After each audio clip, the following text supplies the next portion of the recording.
Hello everyone, in this video I'm going to show you how to copy and paste on your MacBook. So there are two easy ways to do it.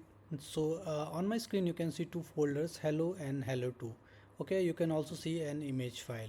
Okay, so I'm going to select an image and this folder hello. Okay, so simply select this folder. Now the first easy way is to simply right click on any one of the folder or the image file and then click on copy here at the bottom, copy.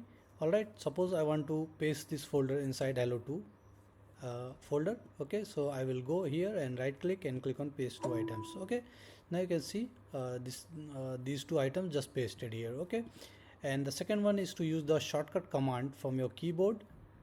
So simply select it, then press command C. So command C is for copying the items.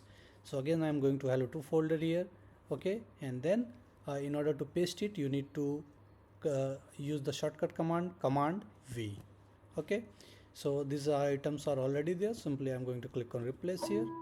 Okay, so now you can see both items are pasted here again. So this is how you're going to do it. So thank you for watching the video. Please like it and subscribe to my YouTube channel. Thank you.